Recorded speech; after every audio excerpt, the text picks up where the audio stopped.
اللهم صل على سيدنا محمد وعلى آل سيدنا محمد كما صليت على إبراهيم وعلى آل إبراهيم في العالمين إنك حميد مجيد. قال الله تبارك وتعالى في كلامه المجيد: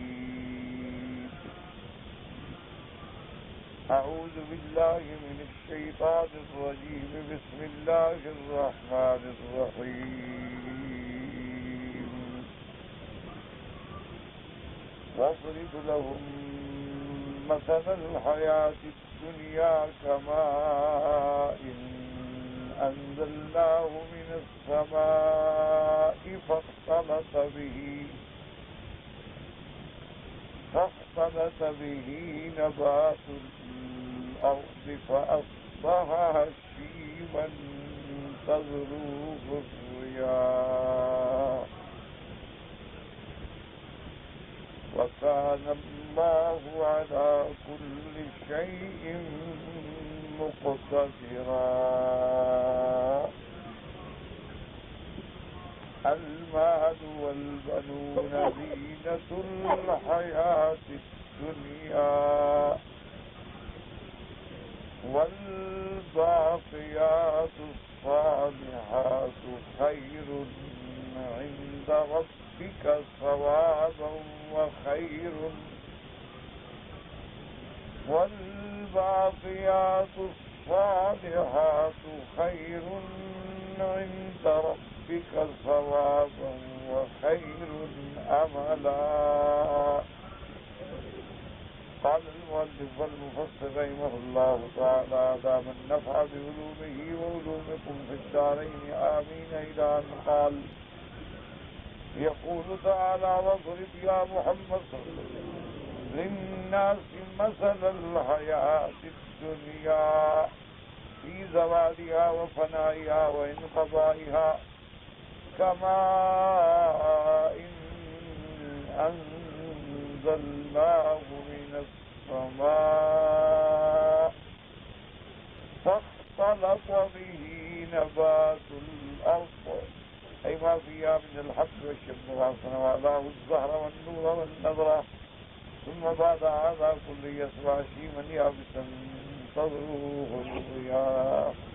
اب ان آیات مبارکہ میں اللہ تبارک و تعالی نے ارشاد فرمایا کہ میرے نبی محمد مصطفیٰ صلی اللہ علیہ وسلم آپ لوگوں کو بتائیں کہ دنیا کی زندگانی کی مثال جو ہے وہ ایسی ہے کہ جیسے اللہ تبارک و تعالی آسمانوں سے بارش برسائیں اور وہ زمین میں آئے اور زمین سے پھر کھیتیاں نکلتی ہیں.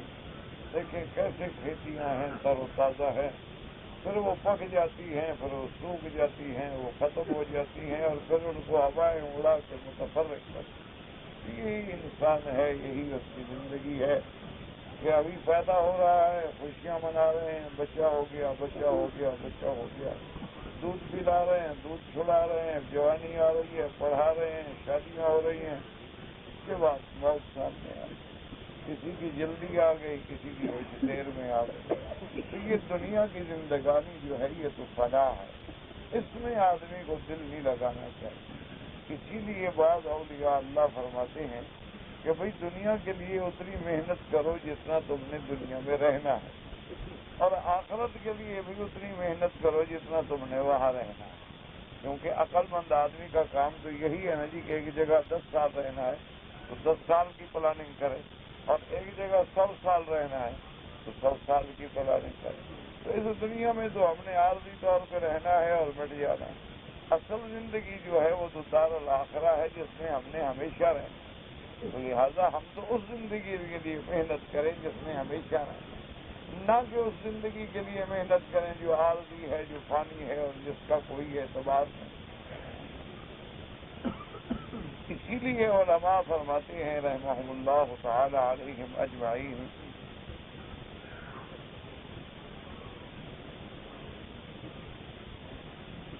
کہ یہ مال اور دولت دنیا جو ہے وہ کہتے ہیں اس کی مثال ایسے ہے جیسے کشتی کے لیے پانی ہوتا ہے. کیا مانا؟ جب تک پانی کشتی کے نیچے ہوتا ہے کشتی تیرتی ہے، لیکن اگر وہی پانی کشتی کے اندر داخل ہو جائے تو کشتی ڈوب جائے. تو لہذا اگر یہ دنیا اور یہ دولت اور یہ پیسہ اللہ کے دین کے تابع رہے کہ بھئی جو اللہ کا حکم ہے بس وہ سرا اللہ نے حکم دیا ہے، زکوٰۃ ہے، صدقات ہیں، خیرات ہے، عبادات ہیں، معاملات ہیں، سب سے پہلے اللہ کا حکم، تو پھر یہی دنیا جو ہے اس کے لیے مدار جو ترقی کر رہی ہے. اور اگر وہ دنیا کی محبت میں آ گیا اور ہر وقت دنیا دنیا دنیا، دولت، پیسہ پیسہ، گھر، گاڑی، کار، موٹر، رشوت سے ملے، حرام سے ملے، اسمگلنگ سے ملے، جوئے سے ملے، دھوکے سے ملے، فریب سے ملے، بس مال ملے، تو انجام اس کا یہ ہے کہ وہ ہلاک و برباد ہو جاتا ہے. اس کی مثال اللہ پاک نے خود قرآن میں بیان فرما دی کہ دیکھو کیسے کھیتی نکلتی ہے، کیسے لہلہاتی ہے، لیکن پھر پک جاتی ہے، کٹ جاتی ہے، سوکھ جاتی ہے، گر جاتی ہے، ریزہ ریزہ ہو جاتی ہے، ہوائیں اڑا کے لے جاتی ہیں، کوئی حقیقت نہیں. اس لیے اللہ نے قرآن میں باقاعدہ مثال دیا اور میں وَاضْرِبْ لَهُم مَّثَلَ الْحَيَاةِ الدُّنْيَا. میرے محبوب محمد مصطفیٰ صلی اللہ علیہ وسلم آپ لوگوں کو بتلائیں کہ حیات دنیا کیا ہے. یہ تو ظاہر ہونے والی، فنا ہونے والی، ختم ہونے والی.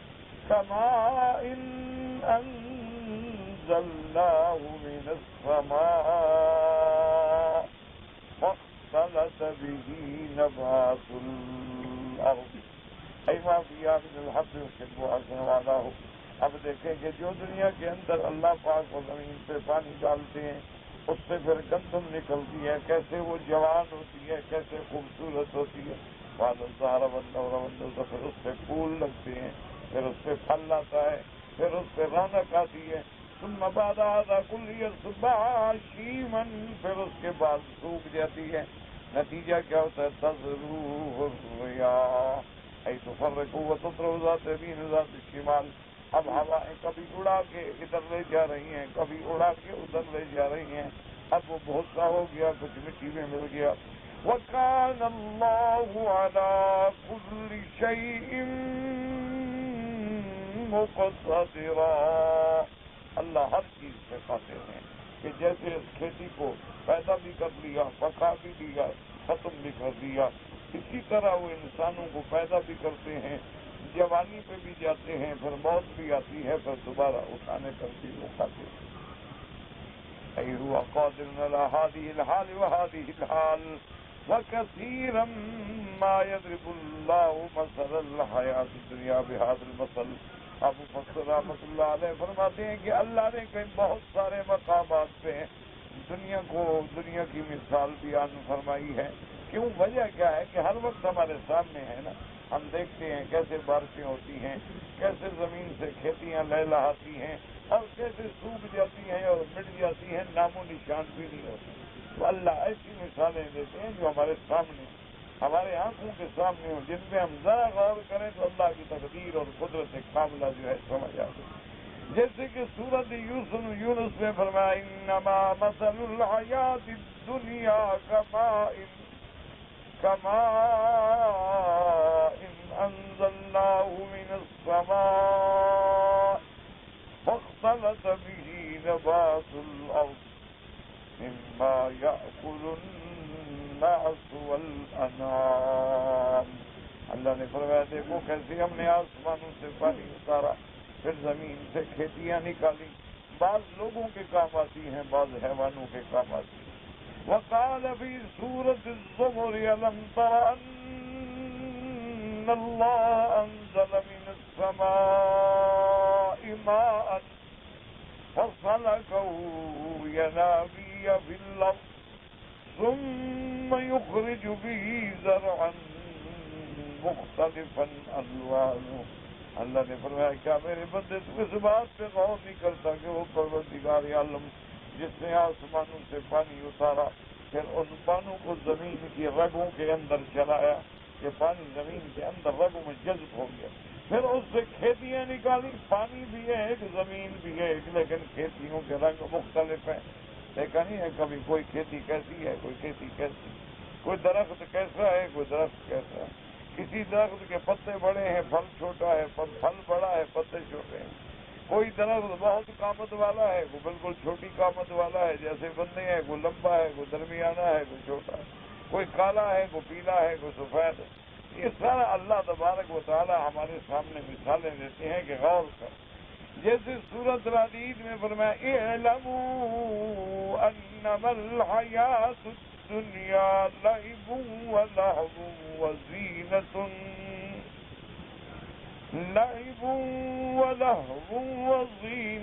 وتفاخر بینکم وتکاثر فی الاموال والاولاد كمثل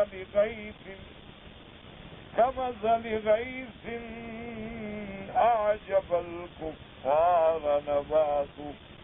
اللہ نے فرمایا میرے بندے جان لو کہ دنیا کیا ہے، کھیل تماشا، جیسے کھیلتے ہیں بس کھیل ختم بات ختم، اسی طرح یہ دنیا ہے۔ اور اس کی ظاہری زینت، اس پہ فخر کرنا، اولاد اور مال کے بڑھانے پہ فخر کرنا، نتیجہ کیا ہے؟ جیسے بادل آیا، پانی برسا، کھیتیاں نکلی، اس کے بعد ختم ہو گئے۔ اور پھر حدیث یہ دنیا قدرت حلوۃ، جیسے کہ حدیث مبارک میں آتا ہے کہ حضور پاک صلی اللہ علیہ وسلم نے فرمایا یہ دنیا جو ہے دیکھنے میں بڑی رونق والی ہے، سرسبز بھی ہے اور میٹھی بھی ہے، لیکن انجام جو ہے اس کا بڑا خطرناک ہے۔ اب فرماتے ہیں المال والبنون زینۃ الحیات الدنیا والباقیات الصالحات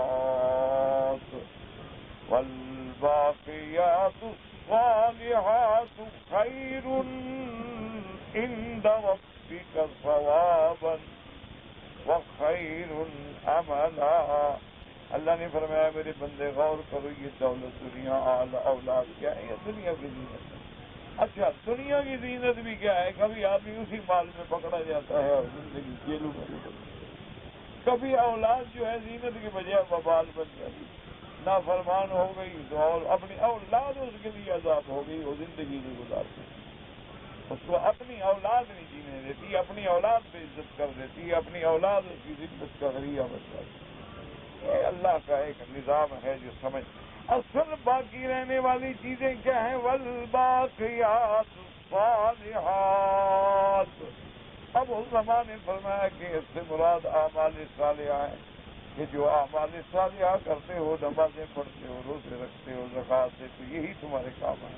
اور بعض علماء نے فرمایا کہ باقیات الصالحات سے مراد اللہ کا ذکر ہے، اللہ تبارک و تعالیٰ کے ذکر جو اللہ نے فرمائے سبحان اللہ والحمد للہ لا الہ الا اللہ اللہ اکبر سبحان اللہ وبحمدہ سبحان اللہ العظیم۔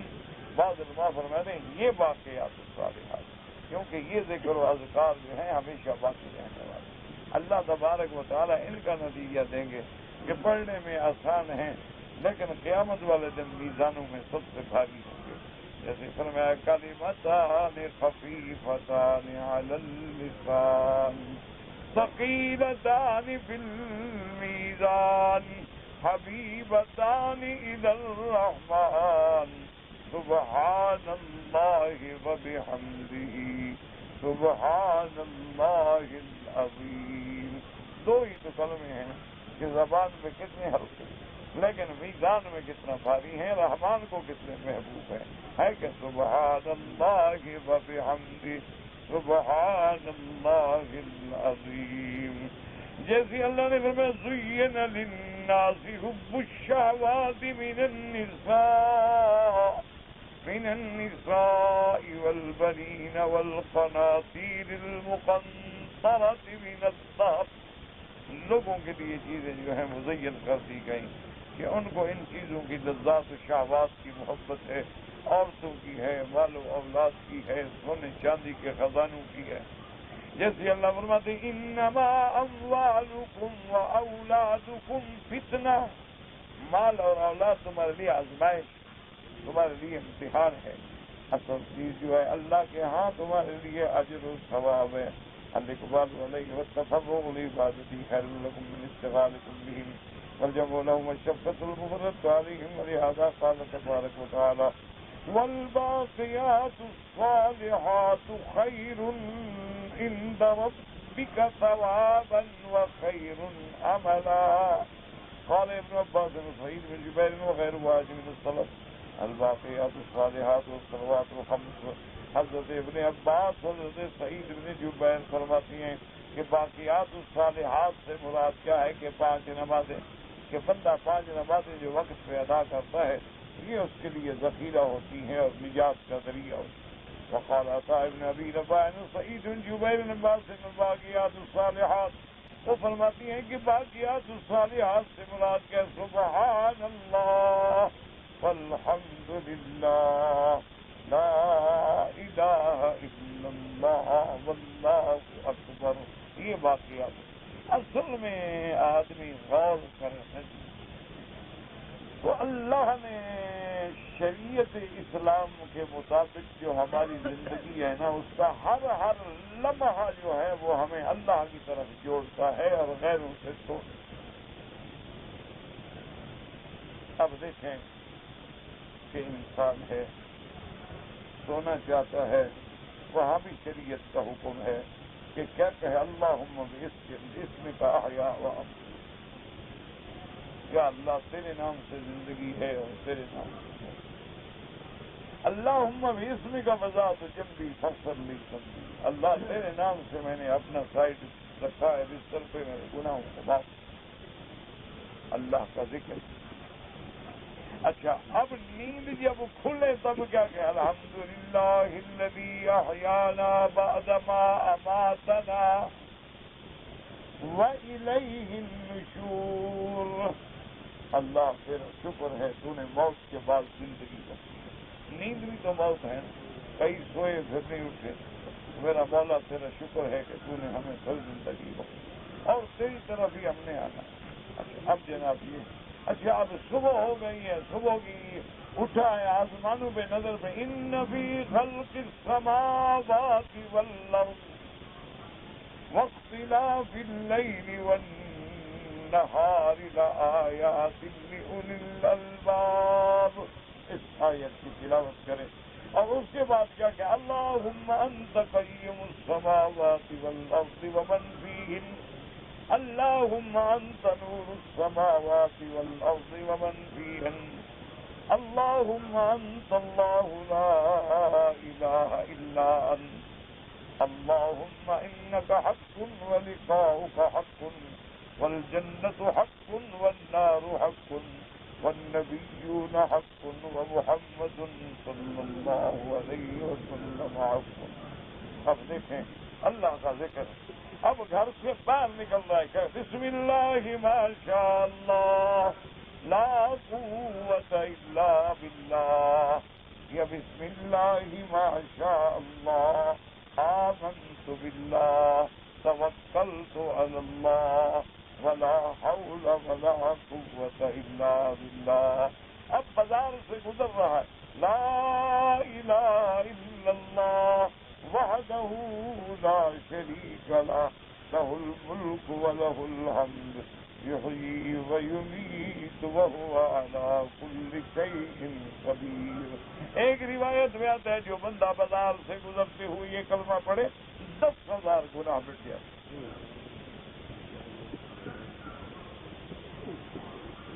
اتنے گناہ تو بندے نے آخر دن میں نہیں کیے ہوتے ہیں، مانا کہ اللہ معاف کر دیتے ہیں 2 دن.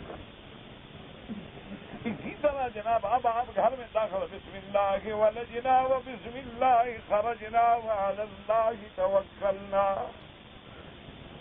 اچھا اب آپ مکان کے رب انزلنی منزلا مبارکا وانت خیر المنزلین.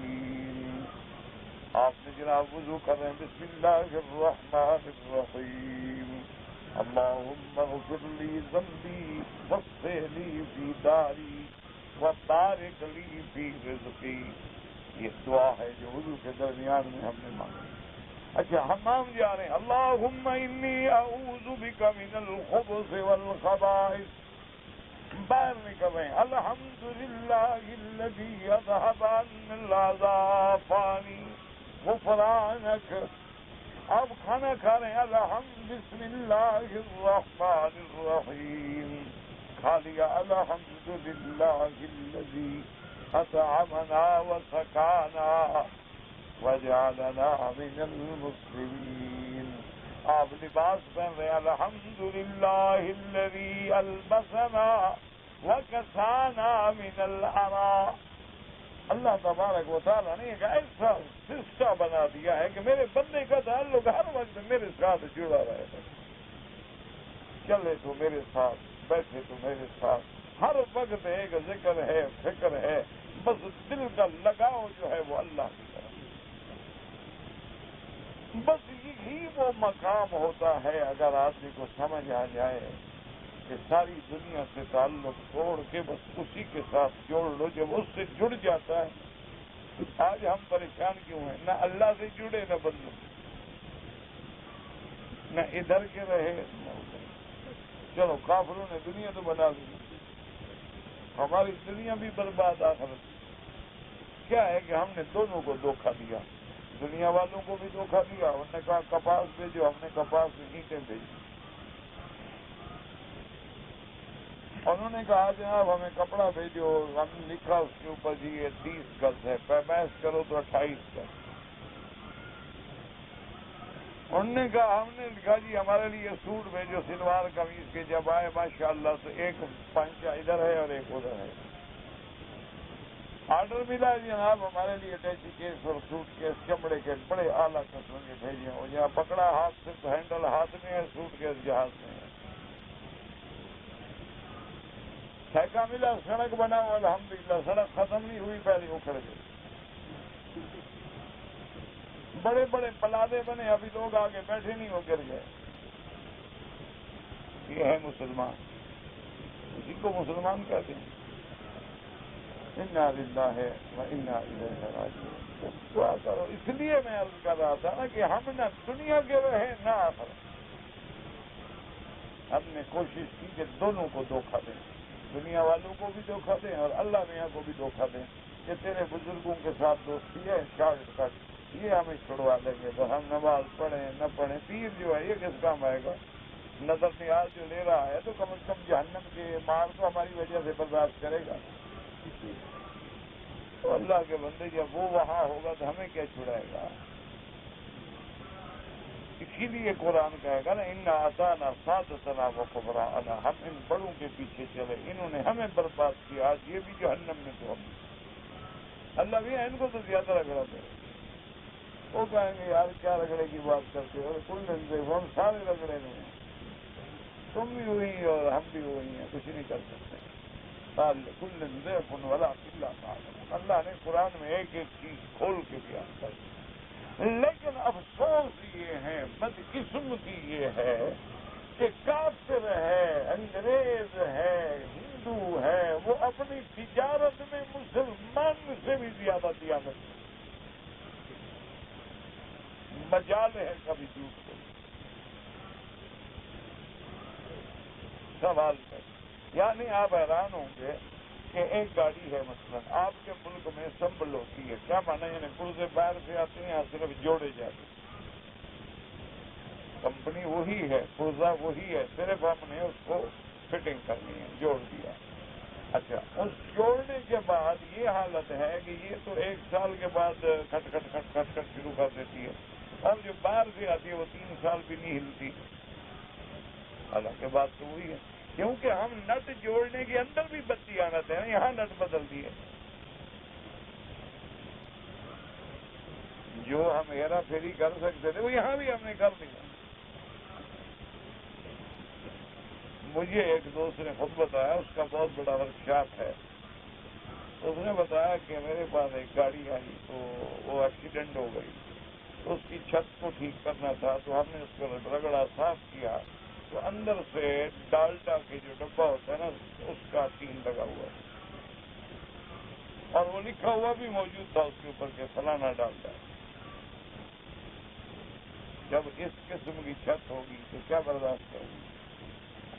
اللہ تبارک و تعالیٰ معاف فرمائے. وہ کارٹون آیا تھا کہ ایک آدمی مر رہا ہے، مرتا بھی نہیں بچتا بھی نہیں. ڈاکٹر نے کہا کیا ہو گیا؟ اس نے کہا یار زہر خریدی تھی لیکن اس میں بھی ملاوٹ تھی. زہر لے آیا تھا، کھا کے مر گیا ہوں. کو میں نے کھا تو لی ہے، لیکن معلوم ہوتا ہے کہ وہ بھی اصلی نہیں تھی، اس لیے نہ مر رہا ہوں نہ زندہ ہوں، درمیان میں اٹکا ہوا۔ ہمارا یہ حقیقت ہو گیا ہے۔ انا للہ و انا الیہ۔ حرم میں رہتے ہیں، نمازیں پڑھتے ہیں، ماشاءاللہ صف اول کے نمازی ہیں، سفید داڑیاں ہیں، بزرگی ہے، سب کچھ ہے۔ کسی کا ایسے ہاتھ لگ جائے نا، ایسے اس کو ماریں گے جیسے کو بچھو نے ڈنگ مار۔ انا للہ۔ 30 سال قرآن پڑھتے ہوئے اگر غصہ نہیں کیا تو کیا باقی کیا جائے گا؟ انا للہ و انا الیہ راجعون۔ انا للہ و انا الیہ راجعون۔ حرم شریف میں ہیں، کل ہی میں اخبار میں پڑھ رہا تھا، ایک حکیم نے لکھا کہ ایک بندہ میرے پاس آیا، کہنے لگا کہ میری شادی ہو رہی ہے تو مجھے کوئی معجون مقویات میں سے بنا کے دیں۔ تو انہوں نے کہا کہ میں نے ان سے کہا اللہ کے بندے تم تو ایک فقیر آدمی ہو، تمہارا ہاتھ بھی ٹیڑھے ہیں اور بھیک مانگتے ہو، تو یہ معجون واجون جو ہیں تو بڑے قیمتی ہوتے ہیں، بڑے لوگ بنواتے ہیں، اس کے تو کئی پیسے لگا۔ یار کتنے پیسے لگ جائیں گے؟ 2000 4000 5000 300، تو پیسوں کا کیوں فکر کرتے ہیں؟ میں کہا سارا دن تم بھیک مانگتے ہو؟ میرا وہ میرا بھیک مانگتا ہوں، ٹھیک ہے بھائی، میں تو بینک اکاؤنٹ ہے اس میں کاپی چیک دوں آپ۔ یہ ہے بھیک مانگنے والے کا حال، پھٹے پرانے کپڑے پہن کے حرم میں طواف میں لگا ہوا، اتنے طواف خدا کے لیے کبھی نہیں کرے گا، لیکن چونکہ پیسہ مانگنا ہے سارا دن لگا ہوا ہے، معلوم ہوتا ہے لوہے کی ٹانگیں لگی۔ مقصد کیا ہے پیسہ؟ خدا کا خوف کرو۔ کدھر ہم جا رہے ہیں؟ مولوی ہے وہ اس وقت تک ہے جب تک اس کا ریٹ نہیں لگا، جس دن اس مولوی کی قیمت بڑھ جائے نا جی، کوئی 2 لاکھ میں بک جائے گا، کوئی 2 کروڑ میں بک جائے گا، بک ضرور جائے گا۔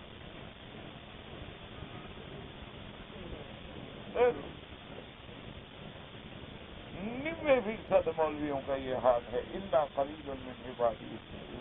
ہاں وہ لوگ جو مدرسوں میں بیٹھے ہیں بیچارے، اب بھی بخاری شریف پڑھاتے ہیں، اب بھی حدیث پڑھاتے ہیں، اب بھی قرآن پڑھاتے ہیں، تنخواہ لیتے ہیں، سوکھی پہ گزر کرتے ہیں، وہی دیہاتوں میں رہتے ہیں، کچے کمرے ہیں، کچے کوٹے ہیں، کچھ بھی نہیں ہے، ان میں کوئی دین ہو تو ہو، باقی تو حال بدلا ہے میرا بھائی۔ وہ اولیاء اللہ، وہ بزرگ، وہ پیر جو تیرے میرے نظروں میں ہیں ہی نہیں، اپنے آپ کو مٹا دیا ہے، کوئی ان کو بزرگ اور پیر سمجھتا ہی نہیں، وہ کوئی اللہ والے ہوں تو ہوں۔ یہ جو دکانیں بنا کے منڈیاں سجا کے بیٹھے ہوئے ہیں، یہ تو سب مداری۔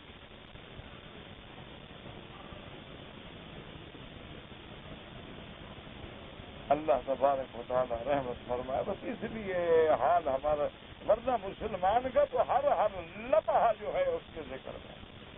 اس لیے میں نے عرض کیا نا، ساری حضور کی حدیثیں بتلائیں کہ اٹھنے کی دعا، سونے کی دعا، پینے کی دعا، کھانے کی دعا، لیٹنے کی دعا، حتیٰ کہ میاں بیوی جو آپس میں ملنا چاہتے ہیں اس سے پہلے بھی دعا۔ اللہم جنب الشیطان عنا وجنبنا ما رزقتنا منہ۔ پھر میں کپڑے اتارنے سے پہلے یہ دعا مانگ لوں تاکہ شیطان دخل نہ۔ تو وہ پھر اولادیں جو ہیں انشاءاللہ فرما بردار ہوتی ہیں۔ آج کل وہ چھوڑو ان باتوں کو، کون پوچھتا ہے؟ آج کل تو میرے خیال میں میاں بیوی کا جو تعلق ہے نا، شاید اس طرح کا تعلق تو کتے کتی میں بھی نہیں ہوگا۔ فلمیں جو دیکھتے ہیں تو اس کو اپلائی تو کریں گے نا، پریکٹیکل تجربات تو کریں گے۔ انا للہ و انا، اور مانگتے کس کو ہیں؟ محمد الرسول اللہ۔ سبحان۔ حجر اسود پہ بوسہ دے کے جاتا ہے اور ادھر جا کے بیوی کا پیشاب پیستا ہے۔ لعنت ہے ایسے لوگوں پر۔ بی بی عائشہ جیسی بیوی ہو اور محمد مدنی جیسا شوہر، نہ ایمان سے کہیں حضور سے زیادہ خوبصورت، زیادہ جمال، زیادہ کمال، زیادہ قوت کسی میں تھی؟ اور بی بی عائشہ جیسی بنت ابی بکر، این بچپنے میں، این سوار بن میں شادی ہوتی ہے، کہتی ہے واللہ خدا کی قسم میں نے حضور کا بدن دیکھا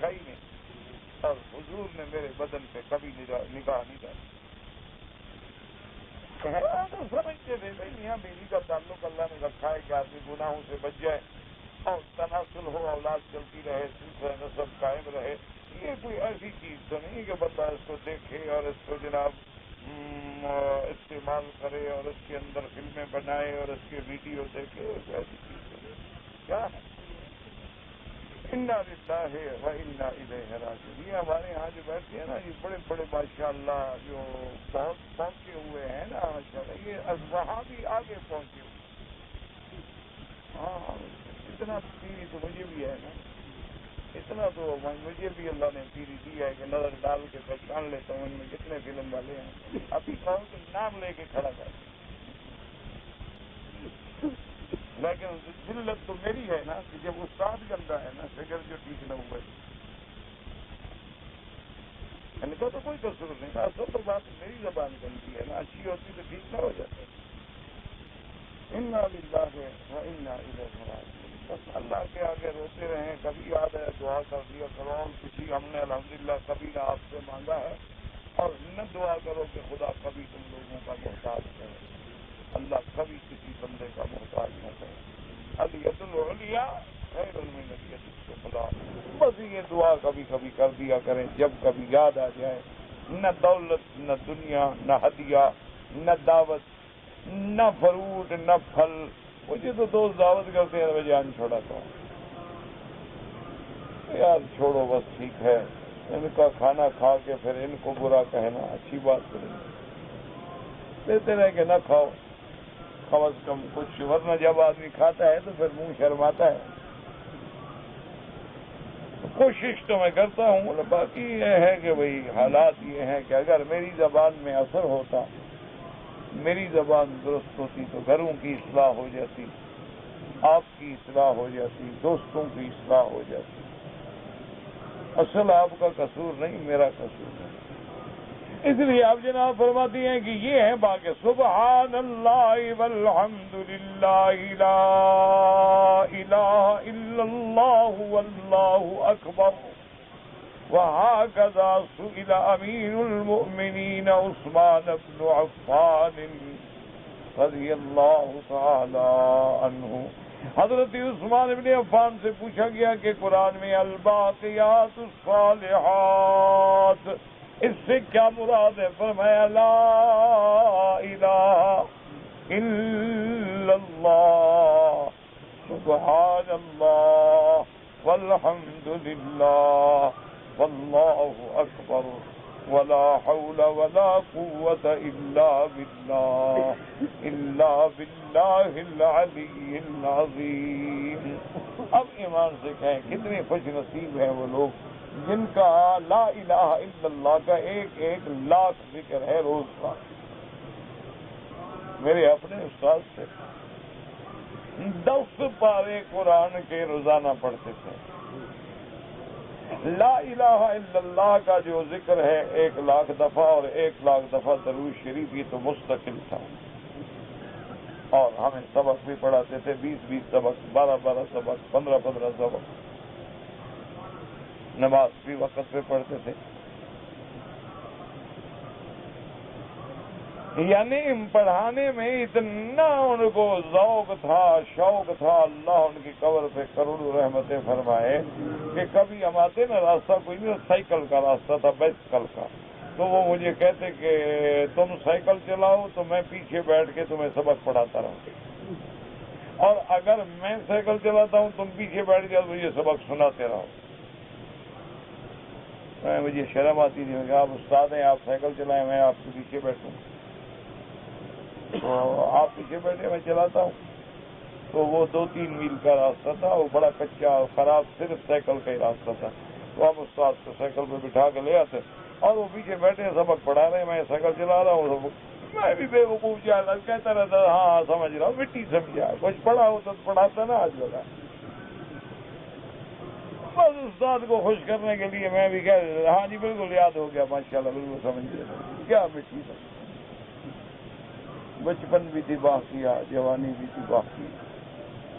یہ تو اللہ کا شکر ہے، والدین کی پتہ نہیں دعا لگ گئی کہ اس کے کعبے کے سامنے بیٹھے ہیں. ورنہ من آنم کے من دانم. ہمیں پتا ہے کہ ہم کیا ہیں. تو یہ ہے ذکر. اب کوئی سوچے گا 10 یعنی 10 سپارے منزل پابندی ایک دن ناغالب ہوا تو حیران ہو. اور 1,00,000 دفعہ ذکر ہے اور 1,00,000 دفعہ درود ہے محمد رسول اللہ. تم نے کبھی پڑھا ہے زندگی میں 1,00,000؟ زندگی میں کبھی پڑھا ہے؟ جن کو وہاں بھی کہتے ہو نا وہ 1,00,000 کبھی پڑھا. تم نے بس 12 ربیع الاول کو جھنڈیاں لگا کے نبی پاک سے بھی ڈرامے شروع کر دیے ہیں. ماشاء اللہ سے بھی ڈرامہ، نبی سے بھی ڈرامہ کہ بھائی بس جھنڈیاں لگا لو، جلوس نکالو، سبحان اللہ، عاشق رسول اللہ. ماشاء اللہ جلوس میں 2 نمازیں غائب. جلوس جو جا رہا ہے کہاں وضو کرے، کہاں نماز پڑھے گا؟ ہو میرا بھائی بس دعا کیا کرو اللہ کو خیر فرما دے. حال پتلا ہے بہرحال. میں اپنی بات کرتا ہوں، تمہاری نہیں. تم تو پہنچے ہوئے لوگ ہو ماشاء اللہ. تمہارا تو باقی آسمان سے 1 میٹر 1.5 میٹر کا کام رہ گیا ہے ماشاء اللہ. تم تو بالکل سبحان اللہ. یہ میرا حال خراب ہے، آپ لوگوں کا تو ماشاء اللہ بالکل اللہ کی رحمت ہے.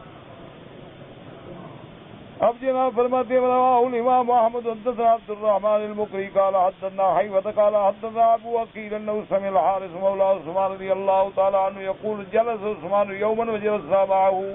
حضرت عثمان بیٹھے تھے، ہم بھی آپ کی مجلس میں بیٹھے. فجاء المؤذن ودعا بماء في اناء اظنه سيكون فيه مد. اس کے بعد مؤذن آیا، پھر آپ نے پانی منگوایا برتن میں، تقریباً 1 مد پانی تھا. فتوضأ ثم قال رأيت رسول الله صلى الله عليه وسلم يتوضأ وضوئي هذا. اس کے بعد آپ نے فرمایا کہ دیکھ لو اسی طرح وضو کیا محمد رسول اللہ صلی اللہ علیہ وسلم. ثم قال من توضأ وضوئي هذا ثم قام صلى صلاة الظهر وفل ما كان بينه وبين الصبح ثم صلى وفل ما بينه وبين الظهر ثم صلى المغرب وفل ما بينه وبين العصر ثم صلى العشاء وفل ما بينه وبين المغرب ثم لعله يبيت يتبرق ليلته ثم إن قام البزار صلى صلاة وفل ما بينه وبين صلاة العشاء وهن الحسنات يذهبن السيئات. قالوا هذه الحسنات وما الباقيات الصالحات يا عثمان؟ قال هي لا إله إلا الله وسبحان الله والحمد لله والله أكبر ولا حول ولا قوة إلا بالله العلی العظیم. حضرت عثمان رضی اللہ تعالیٰ نے فرمایا کہ جو آدمی حضور کے وضو کی طرح وضو کرے، اس کے بعد نماز پڑھے ظہر کی، تو صبح سے لے کر ظہر تک جو گناہ صغیرہ ہیں وہ معاف ہو جائیں گے. پھر عصر پڑھے گا تو ظہر سے عصر تک کے گناہ معاف ہو گئے. پھر مغرب پڑھے گا تو عصر سے مغرب تک کے گناہ معاف ہو گئے. اس کے بعد عشاء پڑھے گا تو مغرب سے عشاء کے بعد اس کے بعد وہ سوئے گا یا تمرغ لیلتہ، یا تمرغ ہے پلٹنا ایسے کبھی ادھر سو رہا ہے، کبھی یوں سو رہا ہے، کبھی ادھر ہو رہا ہے. اور اس کے بعد فرمایا کہ اٹھے گا صلاۃ الصبح پڑھے گا غفر لہ ما بینہا و بین صلاۃ العشاء. اس کے بعد حضرت عثمان نے فرمایا وَهُنَّ الْحَسَنَاتُ، یہ ہیں وہ حسنات یذہبن السیئات، جو گناہوں کو زائل کر دینے والی ہیں. یعنی گناہ صغیرہ، کبیرہ جو ہے وہ توبہ سے معاف ہوتا ہے. انہوں نے پوچھا حضرت یہ تو حسنات ہوئے نا، باقیات الصالحات کیا ہیں؟ قرآن میں 2 لفظ آتے ہیں نا، ایک جگہ آتا ہے ان الحسنات یذہبن السیئات، اور ایک جگہ آیا والباقیات الصالحات. انہوں نے پوچھا کہ حضرت عثمان باقیات الصالحات کیا ہیں؟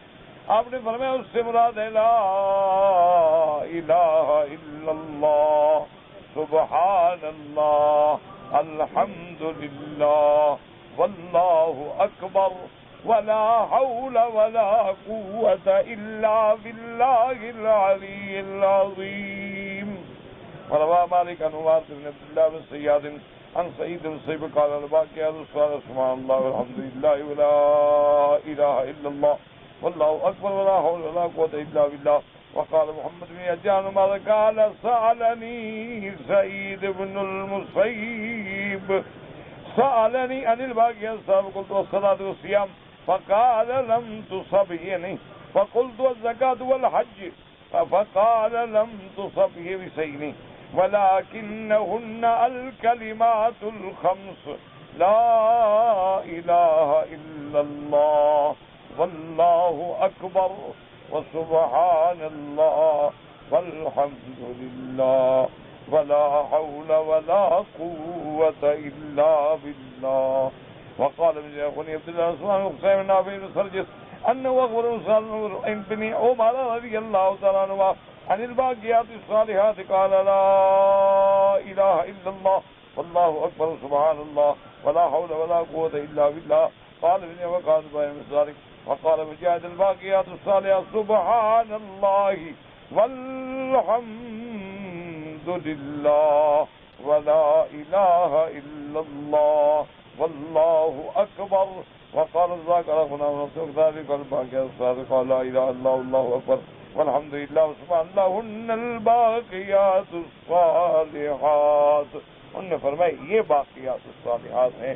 تو کوشش کیا کریں وضو ہو نہ ہو چلتے پھرتے اٹھتے بیٹھتے یہ ذکر کیا کریں لا الہ الا اللہ سبحان اللہ الحمدللہ اللہ اکبر لا حول ولا قوة الا باللہ لا حول ولا قوة الا باللہ العلی العظیم. اسی طرح درود شریف اسی طرح کلمہ شریف جو بھی آتا ہے. بس آدمی کا اصل بات یہ ہے کہ انسان کا دل جو ہے نا اس کا تعلق جو ہے وہ ہر وقت اللہ سے جڑا رہے. بس جب اللہ سے جڑ جائے نا وہ ہماری سرائکی میں ایک مثل دیتے ہیں کہ ہاتھ کار نہیں دل یار سے کہ ہاتھوں سے کام کرتے رہو لیکن دل کا تعلق اللہ سے جڑا رہے. بس اصل بات یہی ہے. یہ مل گیا تو سمجھو کہ کما لیا.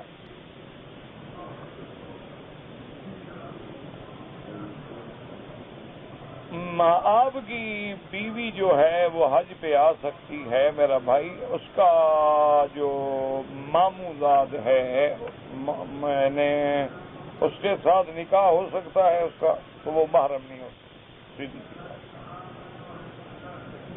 تو بہرحال کوشش یہ کریں کہ اس کے ساتھ محرم آئے بھائی آئے باپ آئے کوئی ایسا رشتہ آئے جس سے نکاح نہ ہو.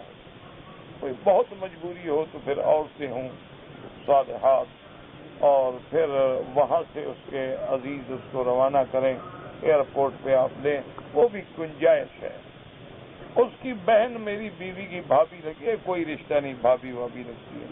یہ جو کزن مزن بھابیاں وابیاں یہ کوئی رشتے نہیں.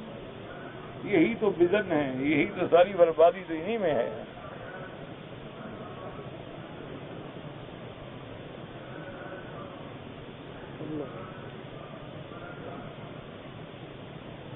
کہتے ہیں جی کہ اکثر لوگ کہتے رہتے ہیں کہ ہم نے بڑے شوق سے اپنے بیٹے کی شادی کی شادی کے بعد وہ بدل گیا تو اب پتہ نہیں ہماری تربیت میں کمی ہے. میرا بھائی بات یہ ہے کہ تم خود غور کرو کہ تم نے شادی کے بعد اپنے ماں باپ کی کتنی خدمت کی. جتنی تم نے کی ہے نا انشاءاللہ اولاد بھی اتنی کرے گی. بس اپنی شادی کے بعد اپنا رویہ سوچ لو ماں باپ کے ساتھ. وہی دیکھو نا ہم جب جو کاشت کریں گے تو جو کاٹیں گے نا گندم کاشت کریں گے تو گندم کاٹیں گے. جو ہم نے ماں باپ کے ساتھ بویا ہے وہ کاٹنا ہے. باقی میرا بھائی آدمی بدلتا تو ہے نا. پہلے صرف تمہارا بیٹا تھا اب جوان ہو گیا شادی ہوگی بیوی ہے ذمہ داریاں ہیں حالات ہیں. تھوڑا تم بھی دل میں وسعت پیدا کرو. تم بھی اپنے حالات کو غور کرو دیکھو کہ اب اس پہ ذمہ داری ہے. اس نے بیوی کا بھی ساتھ دینا ہے اس کے حقوق بھی ادا کرنے ہیں اس کو بھی خوش رکھنا ہے. اس کے لیے کما رہا ہے تو اس کو بھی دینا ہے گھر کے خرچے بھی چلانے ہیں. تو اب یہ تو نہیں ہو سکتا نا کہ ساری زندگی وہ اسی طرح رہے جیسے پہلے تھا. تبدیلی تو آتی ہے. تھوڑا تم برداشت کرو اور تھوڑا اس کے اندر بھی والدین کے لیے حیا ہو.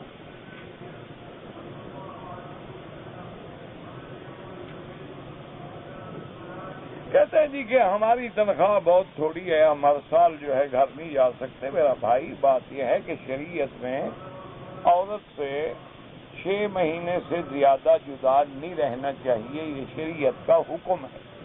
باقی حالات ہیں، ایک بندہ غریب ہے، مزدور ہے، 2 سال کے کنٹریکٹ پہ آیا ہے، اس نے بیوی کو بتلا دیا ہے، بیوی بھی راضی ہے، اس کی بھی اجازت ہے کہ جاؤ نوکری کر لو، اور اس کو یقین بھی ہے انشاءاللہ کہ میری بیوی کی عزت محفوظ ہے، کوئی خوف خطرہ بھی نہیں ہے، تو کوئی عرض نہیں کر لو۔ یہ حالات ہیں، ورنہ اگر بس میں ہو تو علیحدہ نہیں رہنا چاہیے۔ الحمدللہ رب العالمین پڑھنا بدعت ہے، مجھے نہیں پتا کیسے بدعت ہے، سمجھ نہیں آیا۔ آپ کا سوال مجھے سمجھ نہیں آیا۔ اگر کوئی بچہ بالغ ہونے سے پہلے فوت ہو جائے اور اس کے والدین صبر کریں تو قیامت میں وہ شفاعت کرے گا اپنے والدین۔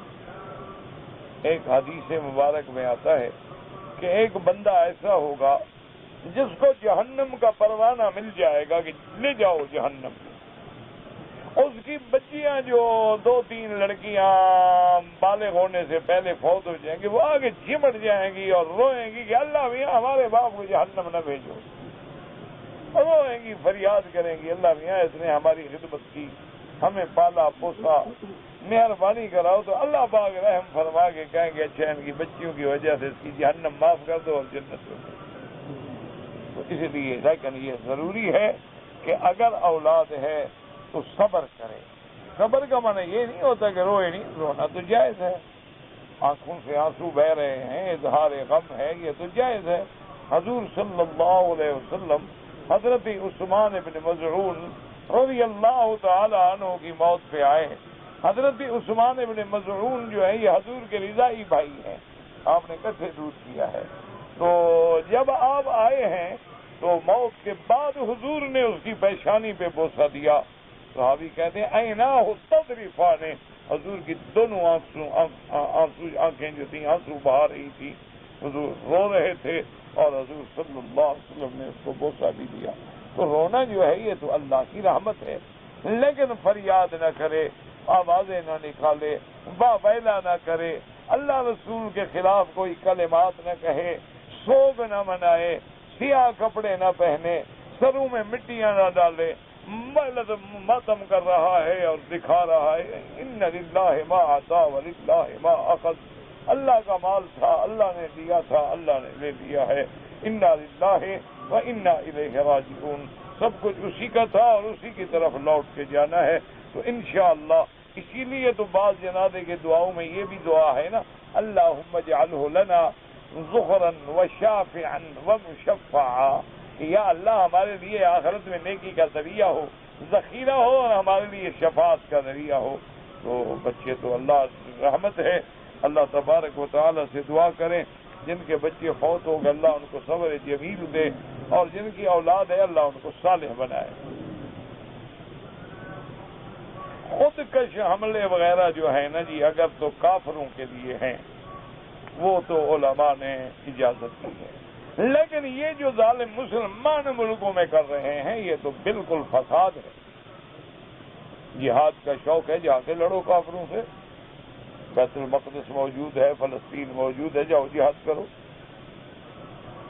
یہ کون سا جہاد ہے کہ مسلمان ملکوں میں، مسلمان شہروں میں، اور وہاں آ کر کہنا کہ جی یہاں کافر ہے، تو کافر ذمہ ہے، معاہد ہے، کام کے لیے آیا ہے، ہم نے خود بلایا ہے اس کو، تو کیا گناہ ہے بھی اس کو مار دو؟ اس کی حفاظت تو ہماری ذمہ داری ہے، ورنہ آئندہ کون مسلمانوں سے کانٹیکٹ کرے گا، کون مسلمانوں پہ اعتماد کرے گا؟ تم تو جوش میں آ کے ایک حرکت کر دیتے ہو نا، نتیجہ یہ نکلتا ہے کہ پورے ملک جو ہے ان کی اکانومی تباہ ہو جاتی ہے۔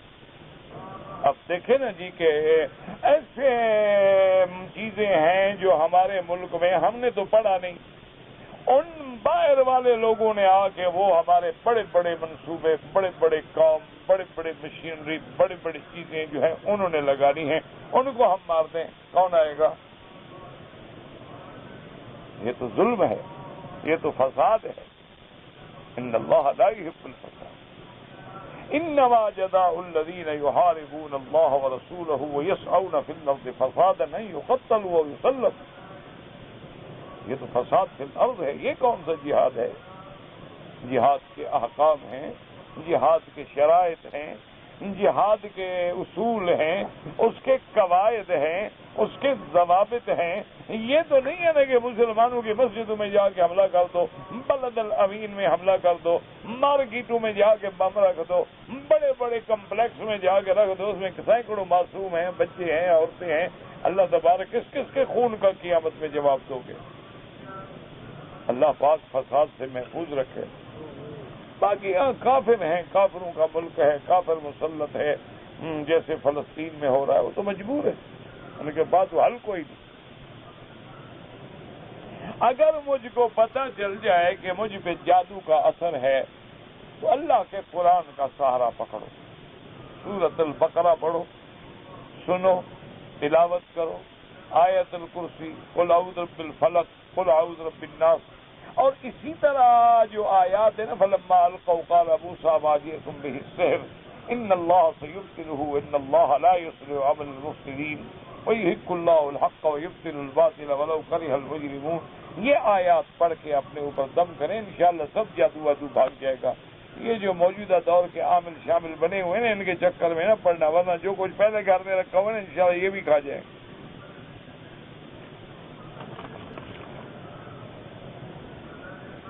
میں نے طواف شروع کیا ہے، ابھی ایک چکر ہوا، جنازہ ہو گیا، جنازہ پڑھ لیں تو افضل تو یہ ہے کہ پھر ابتدا سے شروع کرو.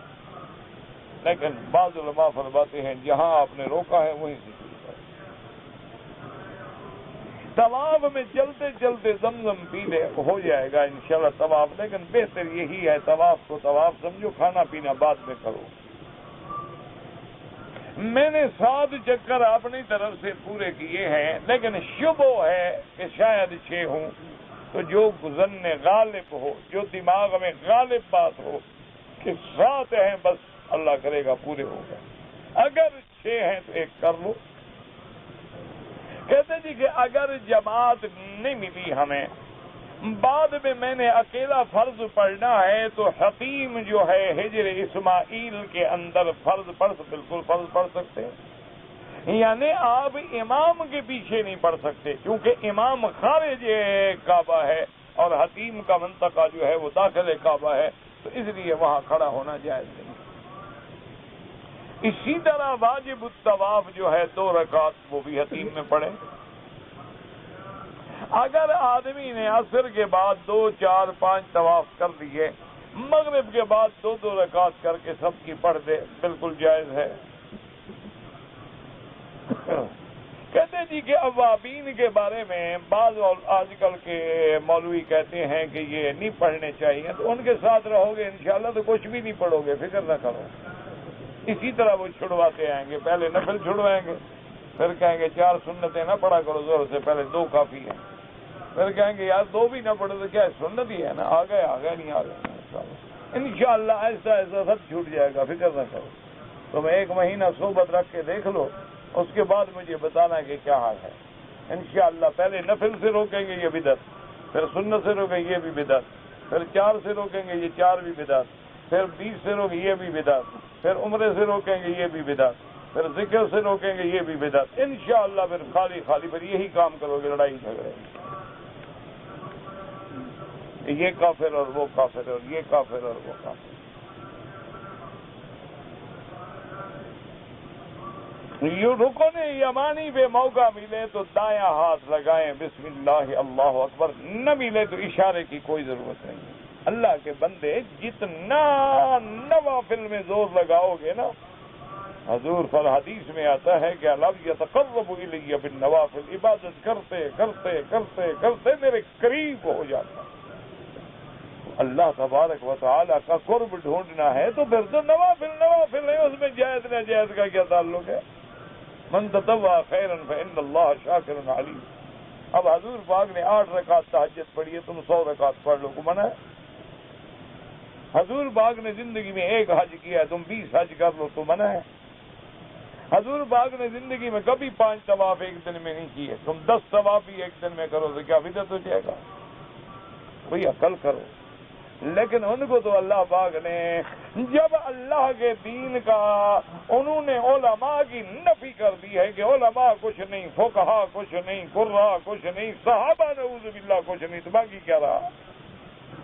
اسی طرح جب اللہ ناراض ہوتا ہے نا تو اپنے اولیاء اور علماء کا دشمن بنا دیتا ہے، تب آدمی برباد ہو جاتا ہے. حضرت حکیم اختر صاحب دامت برکاتہم ادباً میرے بھی شیخ ہیں، احتراماً، تو آپ جائیں تو میرے سلام بھی عرض کریں. بہت ہی ماشاءاللہ اللہ نے ان سے بڑا کام لیا دین کا.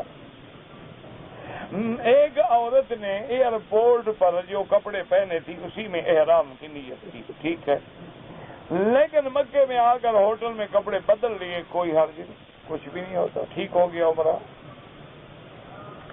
اگر کسی کی کھوئی ہوئی رقم مل جائے کوشش کرے کہ مالک کو پہنچائے، اور اگر مالک کا پتہ نہیں لگ سکتا، کوئی ایڈریس نہیں، کوئی عنوان نہیں، تو خیرات کر دے. حجر اسود کو بوسہ دینے میں لوگ دھکے دیتے ہیں، نہیں دینے چاہیے. مسلمان کو ایذا پہنچانا حرام ہے. سنت کا ارتکاب کرتے ہوئے دوسرے کو ایذا پہنچاؤ، کیا فائدہ؟ حجر اسود کو بوسہ دینے کے بارے میں یہ آتا ہے کہ قیامت میں گواہی دے گا کہ یا اللہ اس بندے نے مجھے بوسہ دیا تھا تو اس کی مغفرت فرما.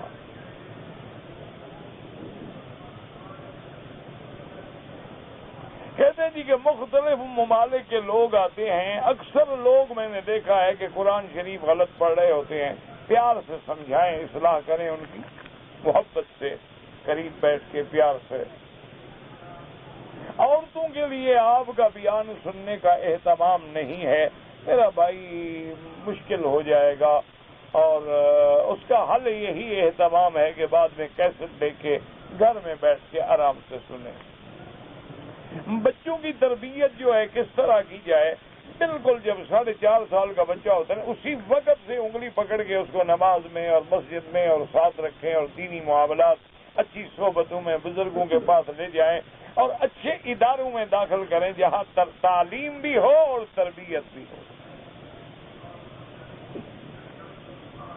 تو آپ کے لیے تو بالکل ٹھیک ہے. وہ اپنا حضرت حکیم صاحب کا جو ہے شرفیہ گلشن اقبال میں، اسی طرح اور بھی آپ کے گلشن اقبال میں مدرسے ہیں، تو وہاں انشاءاللہ اللہ خیر فرمائیں گے.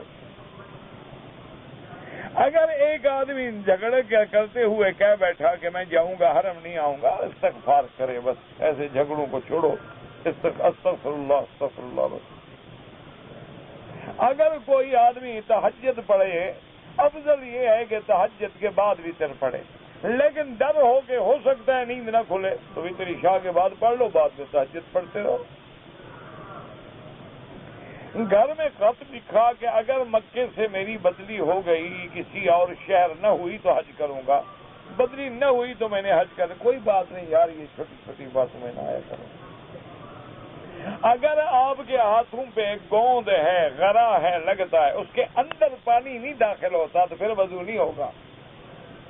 پھر اس کو ریموو کریں مٹی کے تیل سے، پھر وضو کریں. آپ نے جو خواب دیکھا ہے نا، مجھے خواب کا کوئی پتہ نہیں لگتا، تعبیر میں نہیں جانتا. کوئی ایسا عالم ڈھونڈو جس کو تعبیر بالرؤیا سے مناسبت ہو. حضرت آدم علیہ السلام جنت سے کیا کیا چیزیں ساتھ لائے تھے؟ میں کو ساتھ تھا بلا. جب قیامت میں ملیں گے پوچھ لیں گے کہ جی آپ کیا ساتھ لائے. 3 بیٹے تھے حضرت نوح کے، حام، سام، یافس. باقی تاریخ پڑھ لو، لکھا ہوا ہے حام کی کون کون ہے، سام کی کون، یافس کی کون. حضرت ابراہیم علیہ السلام کے بارے میں قرآن نے یہ نہیں بتایا کہ کتنے دن آگ میں رہے. جب قرآن نہ بتائے تو ہم کہاں سے بتائیں؟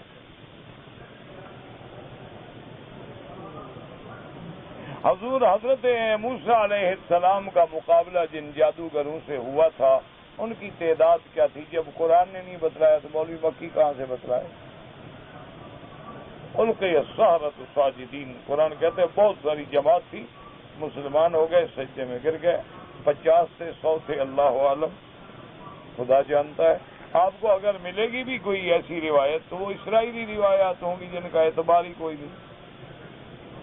اگر آدمی عین سورج سر پہ کھڑا ہو تو نماز نہ پڑھے، جب زوال مانا ڈھل جائے سایہ پھر پڑھ لے.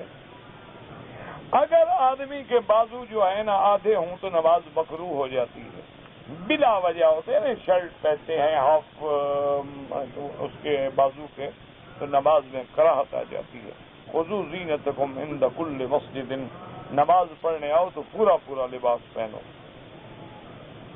کھانا کھاتے وقت بسم اللہ پڑھیں یا بسم اللہ الرحمن الرحیم؟ بسم اللہ الرحمن الرحیم. جناب میں نے دعا مانگی تھی کہ اللہ نے اگر مجھے بیٹا دیا تو اپنے بیٹے کو حافظ قرآن بناؤں گا، لیکن میں اس کو حافظ نہ بنا سکا. استغفار کرو، توبہ کرو، بس اور کیا ہمارے بس میں کیا ہے. لیکن تمہاری یہ ذمہ داری تو تھی کہ کوشش کرتے. بار صورت علاج اب یہی ہے کہ توبہ کرو، استغفار کرو. ربنا تقبل منا انك انت السميع العليم وتب علينا انك انت التواب الرحيم. یا الہ العالمین، عالم اسلام پہ اپنی رحمت نازل فرما. عالم اسلام کی عزت اور غلبے کا فیصلہ فرما. یا اللہ کفر، یہود و غنود اور تمام کفار کی ذلت میں شکست کا فیصلہ فرما. یا اللہ اسلام کا بول بالا فرما دے. یا اللہ کفر کا منہ کالا فرما دے.